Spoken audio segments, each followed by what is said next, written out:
And even if Dassey's attorneys convinced those three judges that their client was wrongfully convicted, it could still be months before they make their final decision. If more bars would give it a shot, management here says this electronic gambling could be a statewide success. Yeah, they're not giving it a chance, put it that way. They're just not giving it a chance. While the future development of this site seems as good as done right now, some Democratic leaders who are running for Governor Walker's seat say if they're elected, they'll file a lawsuit to kill this project. I was in shock all day yesterday. I spent 4 hours just grabbing branches that were loose enough to grab and start dragging them and making piles. Now, NWS does plan on continuing their assessment for the next 2 days, trying to figure out if any more tornadoes actually touch down. People's cars just don't start in this kind of weather. And if you're one of the hundreds of people across northeast Wisconsin waiting for assistance from a tow truck driver, don't hold your breath, unless, of course, it's an absolute emergency. Just be patient. We're trying to get to everybody as fast as we can. A little tiny donut tire. Lakeland University is a small, tight-knit community of about 750 students, most of whom live on campus. Today's news that they lost one of their own has hit everyone here hard. Finals are over on Friday, so a lot of students will be taken off for the semester. We're going to need this break because we're going to need some time to heal. The three nurses gave the girl CPR for several minutes. It's something they've done hundreds of times before in their career, but they all admit there was something very special about the moment when that girl took a breath of air. She opened up her eyes. She was scared. She grabbed Amanda and was clenching on for her life. And then she just clung to me. And I said, "It's all right, darling. It's okay."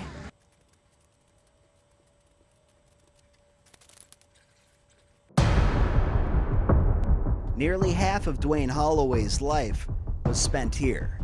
Second they arrested me, I told them no, it wasn't me. With some of the hardest criminals the state has ever incarcerated. I don't think they wanted me out. So, I had to prove myself. How you doing, baby? New methods of testing DNA evidence ultimately cleared him of the crime he didn't commit, so his freedom was ordered. But nothing could prepare him for the shock of how the state admits they got his conviction wrong. What they telling me is they take almost a quarter of a century from me, and I'm gonna give you a little over $1,000 a year for each year that you've been in. Nah. Currently, 20 states in the U.S. have no compensation statute at all in the books for the wrongfully convicted and incarcerated. For the other 30 states, payouts can vary across the board. There was a bill in the last 2 years in the last session which talked about expanding it. That didn't get out of committee, so we're one of the lowest in the country. Even Texas would give $80,000 per year for wrongful incarceration. Wisconsin's law on compensation for the wrongfully convicted and imprisoned is over 100 years old. Even our neighbors in Minnesota offer as much as $50,000 a year for such a grave mistake. My hope would be that the legislature would revisit this. Holloway was fortunate enough to land on his feet when he was released. He's been staying at his brother's home in Milwaukee and was able to find a part-time job which he says helps pay the bills. It's not totally ends me, no. It puts something in my pocket, may keep me, going, but, no, it's not far from ends meet. But he was never given the resources to figure out housing arrangements, how to establish or pay for health care, or something as basic as setting up a bank account. We've had to get him his health insurance card through Badger Care, tried to get him in local programs to get some food assistance, rent assistance, transportation. Those have yet to come through. And now we're also talking about education. And while there are other legal actions that his attorney plans on pursuing that could bring as much as a six-figure settlement to compensate Holloway, the road is likely long and uncertain. Hard to predict. So for the time being, after merely a month of being free, Holloway isn't focusing on being compensated, but rather all of those lost moments, like his mother's funeral that he couldn't attend, his kids' graduations, and the countless moments in life that are worth their weight in gold. We got Thanksgiving coming up, and it's gonna be the first one, so I'm gonna enjoy it. I'm just gonna smile and just sit back and just watch everybody and take it all in. It was just last January when the Wisconsin State Assembly voted to raise the per-year compensation for those wrongfully imprisoned to up to $50,000 a year. But the bill ultimately died in the Senate.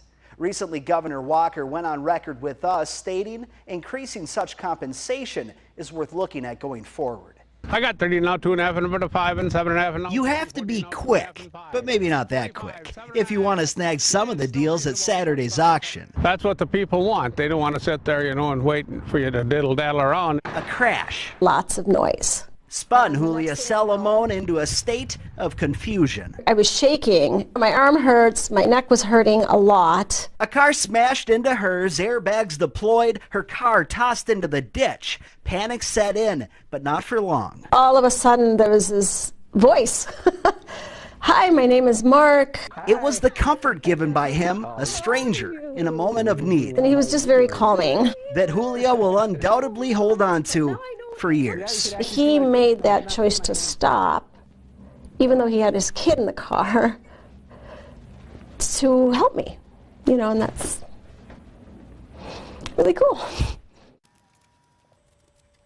Brendan Dassey was just 16 years old with a low IQ of just 73, according to his defense, when he told investigators his alleged involvement in the murder of Teresa Halbach. Now, nearly 12 years later, a panel of federal judges are reconsidering his conviction on the basis he may have been coerced into a confession by interrogators. This is a obviously interesting case. It's obviously an important case. Ken Kratz, the former prosecutor in Dassey's trial, says Dassey was never coerced.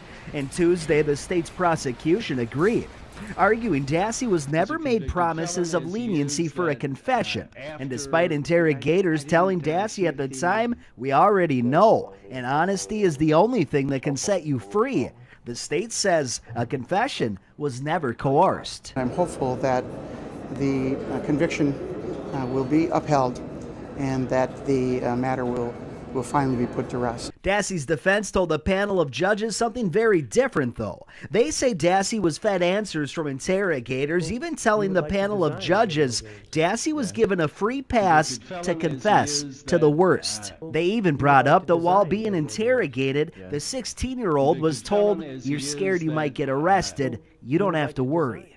And even if Dassey's attorneys convinced those three judges that their client was wrongfully convicted, it could still be months before they make their final decision.